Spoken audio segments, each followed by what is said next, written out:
Welcome back. Should we do some Unit 11?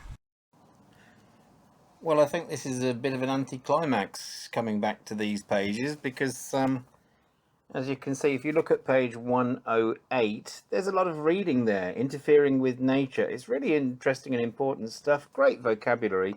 Normally, I don't do this one in class at all. And again, there's not really much I can do. You read it and then answer the questions on page 109. I will put up the answers to those questions in the reading. Look at the phrases in the box and are they human beings' problems or solutions?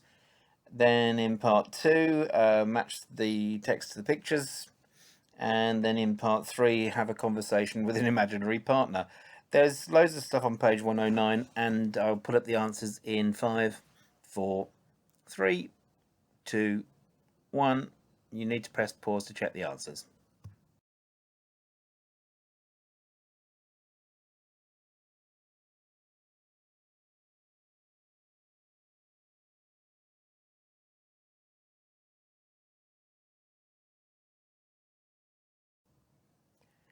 And if you turn to page 110, we're also not going to do that one either. And again, well, this was really interesting. I like this one.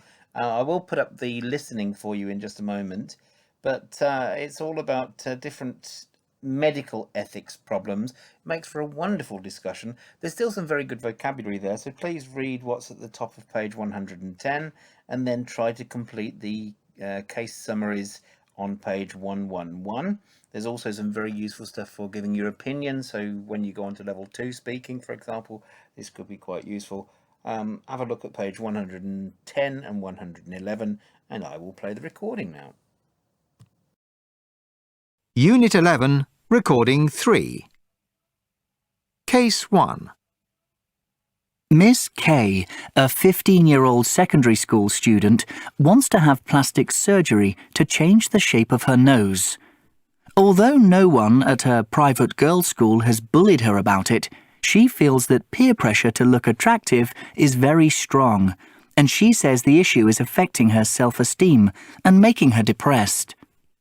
It is Miss K's ambition to become a corporate lawyer, and she believes that her nose will also affect her career prospects.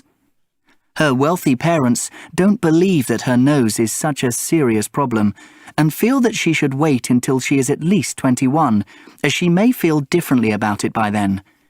However, they have said that they will pay for the surgery if doctors agree that it is in their daughter's best interests. Case 2. A 6-year-old boy, S, has been diagnosed by doctors with attention deficit disorder, ADHD, and prescribed a new drug which he will probably have to take until he is an adult. The drug is not thought to lead to dependency, but the long-term effects are not fully known. His mother, who is separated from his father and who has custody of their 3 children, is keen to try the drug. She says his problem is badly affecting his life, both at school and at home. He is distracted at school, is already falling behind other children in his schoolwork, and his teachers are unsympathetic. At home, his bad behavior causes constant stress, and his mother says that the only thing that keeps him calm is playing computer games. His father, who lives 100 kilometers away, is against him taking the drug. He says that his son is just a normal boy who needs to move to a more disciplined school with a calmer working environment, and that he needs to play outside more instead of staying indoors and playing computer games. Case 3.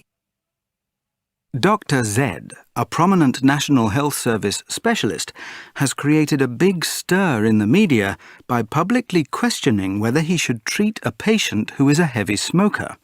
The woman, Mrs. X, who is in her early 60s, has a life-threatening illness that requires expensive surgery and medication.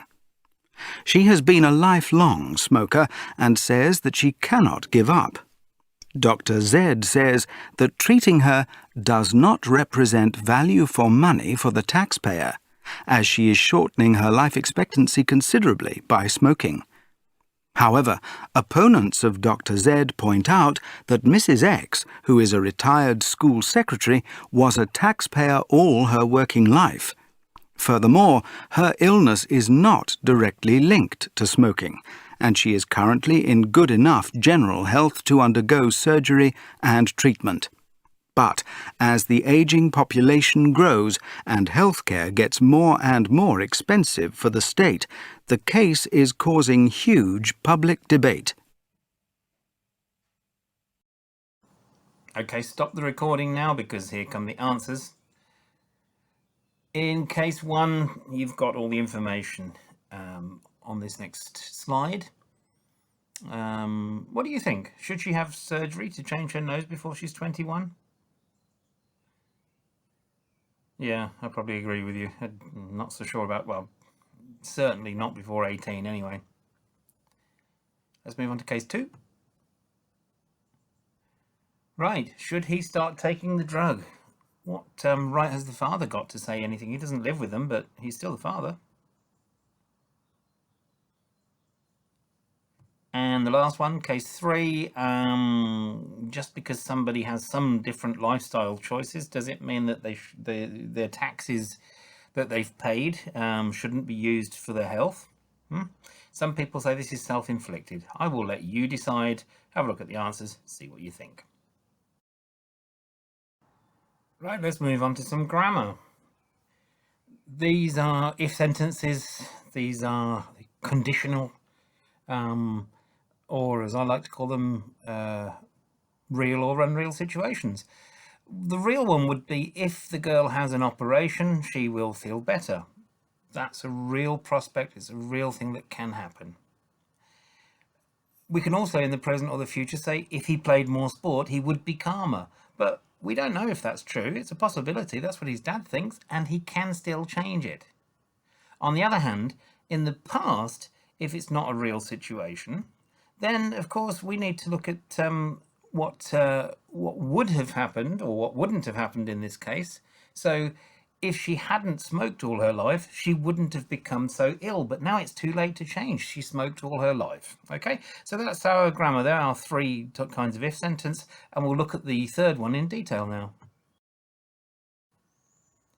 And of course, I'm recording this at the end of May 2020. So we've been in lockdown for quite a few weeks, since the last but 1 week of March. And the day before they closed hairdressers and shops like that, I went to get my hair cut. I thought I was very clever. I had it nice and short on the sides, and I now wish I'd had it cut a bit shorter on the top, because now it's getting a bit messy.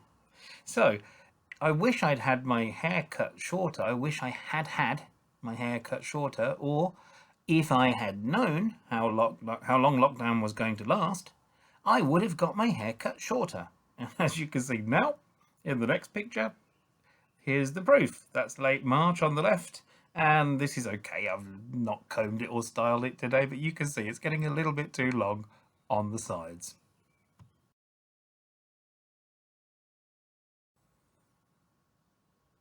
And finally, what would this person say? I wish I had gone to a tattooist who could spell.